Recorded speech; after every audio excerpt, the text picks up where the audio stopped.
بسم اللہ الرحمن الرحیم. و تمنی کی تعریف کی کہ ایسی پسندیدہ چیز کو طلب کرنا جس کے حاصل ہونے کی کوئی امید نہ ہو، یا تو اس وجہ سے کہ وہ محال ہو اور یا پھر اس وجہ سے کہ اس کا واقع ہونا بعید ہو. محال ہو جیسے الا لیت الشباب یعود یوما فاخبره بما فعل المشیب. اے کاش کبھی جوانی کسی دن لوٹے تو میں اس کو خبر دوں کہ بڑھاپے نے کیا کیا. تو یہاں پر جوانی کو طلب کیا جا رہا ہے، جوانی کے حصول کو طلب کیا جا رہا ہے جس کا واقع ہونا محال ہے. جوانی کا حاصل ہونا بڑھاپے کے بعد یہ محال ہے، اور واقع ہونا بعید ہو جیسے تنگ دست یہ کہے لیتلی الف دینار، کاش میرے پاس 1000 دینار ہوتے. تنگ دست کو 1000 دینار کا حاصل ہونا ناممکن نہیں ہے، محال نہیں ہے، لیکن اس کا واقع ہونا بعید ہے. تو تمنی کہتے ہیں ایسی پسندیدہ چیز کو طلب کرنا جس کے حاصل ہونے کی کوئی امید نہ ہو، یا تو اس وجہ سے کہ وہ محال ہو اور یا پھر اس وجہ سے کہ اس کا واقع ہونا بعید ہو. محال کی مثال الا لیت الشباب یعود یوما فاخبره بما فعل المشیب. ہائے کاش کسی دن جوانی لوٹ آئے تو میں اس کو خبر دوں کہ کیا کیا بڑھاپے نے. تو جوانی کے طلب کو، جوانی کے حصول کو طلب کیا شاعر نے جس کے واقع ہونے کی امید نہیں ہے، اس وجہ سے کہ بڑھاپے کے بعد جوانی کا ہونا محال ہے. اور واقع ہونا بعید ہو جیسے تنگ دست یہ کہے کاش میرے پاس 1000 دینار ہوتے. تو تنگ دست کو 1000 دینار کا حاصل ہو جانا محال نہیں ہے، لیکن اس کا واقع ہونا بعید ہے. وَإِذَا كَانَ الْأَمْرُ، یہ ساری تفصیل اس وقت ہے کہ جب حاصل ہونے کی امید نہ ہو.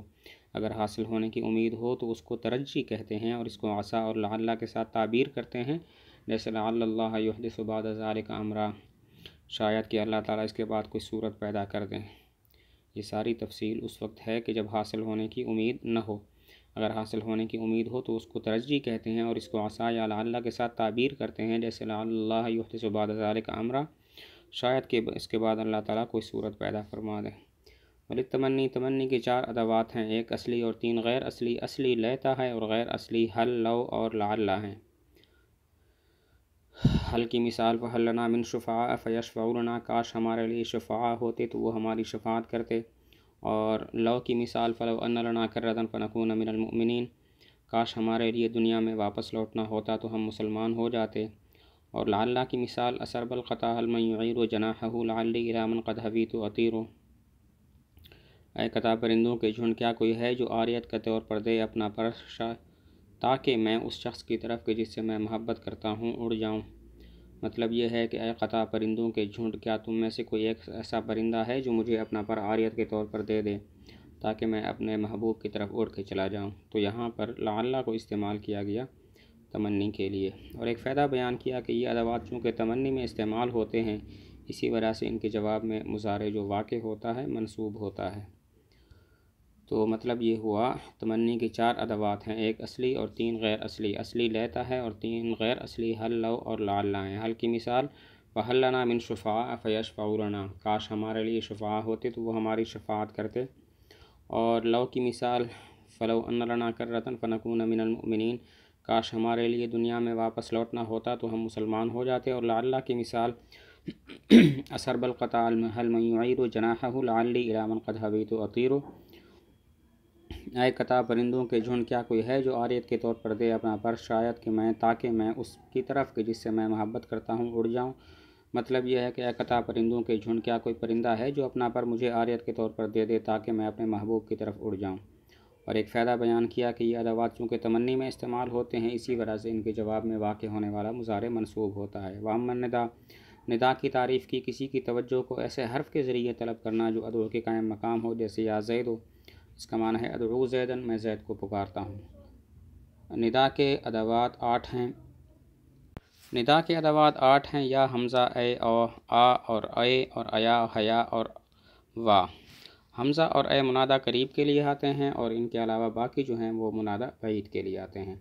تو ندا کہتے ہیں کسی کی توجہ کو ایسے حرف کے ذریعے طلب کرنا جو ادعو کے قائم مقام ہو، جیسے یا زید. اس کا معنی ادعو زیدن. یا اور ندا کے ادوات 8 ہیں، یا، حمزہ، اے، آ، اے، ایا، حیا اور وا. حمزہ اور اے منادہ قریب کے لیے اور باقی منادہ بعید کے لیے آتے ہیں. وقد ينزل البعید، اس کا مطلب ہے کبھی منادہ بعید کو بمنزلہ منادہ قریب کے کر دیتے ہیں اور اس کو حمزہ کے ذریعے، حمزہ اور اے کے ذریعے ندا کرتے ہیں تاکہ اس بات کی طرف اشارہ ہو جائے کہ منادہ متکلم کے ذہن میں اس قدر مستحضر ہے کہ گویا وہ متکلم کے سامنے ہے. جیسے اسکان نعمان العراق تیقنوا بأنکم فی ربعی قلبی اسکانو، اے نعمان عراق کے رہائشیوں تم یقین کر لو کہ تم میرے دل کی گہرائی میں رہنے والے ہو۔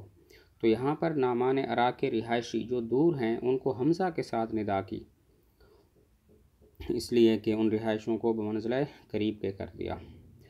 تو کبھی منادہ بعید کو بمنزلہ منادہ قریب کے کر دیتے ہیں اور اسے حمزہ اور اے کے ذریعے ندا کرتے ہیں تاکہ اس بات کی طرف اشارہ ہو جائے کہ وہ منادہ متکلم کے ذہن میں اس قدر مستحضر ہے گویا کہ وہ متکلم کے سامنے ہے، جیسے اسکان نعمان العراق تیقنوا بأنکم فی ربعی قلبی سکانو، اے نعمان عراق کے رہائشیوں تم یقین کر لو کہ تم میرے دل کی گہرائی میں رہنے والے ہو۔ یہاں پر نعمان عراق کے رہائشی جو کہ دور ہیں ان کو حمزہ کے ساتھ ندا کی، اس لیے کہ ان کو بمنزلہ قریب کے کر دیا۔ وقد ینزل، کبھی منادہ قریب کو بمنزلہ منادہ بعید کے کر دیتے ہیں اور اسے اس حرف کے ذریعے ندا کرتے ہیں کہ جو منادہ بعید کے لیے موضوع ہو۔ ایسا کرتے ہیں 3 میں سے ایک وجہ سے۔ نمبر 1، تاکہ اشارہ ہو جائے کہ منادہ عظیم الشان ہے، رفیع المرتبہ ہے، گویا کہ متکلم کے درجہ سے اس کا درجہ ایسے دور ہے جیسا کہ مسافت کی دوری ہوتی ہے، جیسے اپنے ساتھ مولا کو اپنے ساتھ والے آقا کو آپ کہیں ایا مولایا۔ نمبر 2، تاکہ اشارہ ہو جائے کہ منادہ کا درجہ کم ہے، جیسے اپنے ساتھ والے کو کہیں ایا حاذا۔ اور نمبر 3، تاکہ اشارہ ہو جائے کہ سامع غافل ہے، اس لیے کہ وہ نیند میں ہے یا اس کو کوئی ذہول غفلت ہو گئی ہے، گویا کہ وہ مجلس میں ہی حاضر نہیں ہے، جیسے بھولنے والے کو کہیں ایا فلان۔ تو اس کا مطلب ہوا کبھی منادہ قریب کو بمنزلہ منادہ بعید کے کر دیتے ہیں اور اسے اس حرف کے ذریعے ندا کرتے ہیں جو منادہ بعید کے لیے موضوع ہے۔ ایسا کرتے ہیں 3 میں سے ایک وجہ سے۔ نمبر 1، تاکہ اشارہ ہو جائے کہ منادہ عظیم الشان ہے، رفیع المرتبہ ہے، گویا متکلم کے درجہ سے اس کا درجہ اتنا دور ہے جیسا کہ مسافت کی دوری ہوتی ہے، جیسے اپنے ساتھ والے آقا کو کہیں ایا مولایا۔ نمبر 2، تاکہ اشارہ ہو جائے کہ اس کا درجہ کم ہے، جیسے اپنے ساتھ والے کو کہیں ایا حاذا۔ نمبر 3، تاکہ اشارہ ہو جائے کہ سامع غافل ہے، یا تو اس وجہ سے کہ وہ کچھ سو رہا ہے یا پھر اسے غفلت ہے، گویا کہ مجلس میں حاضر نہیں، جیسے کہ بھولنے والے کو کہیں ایا فلان۔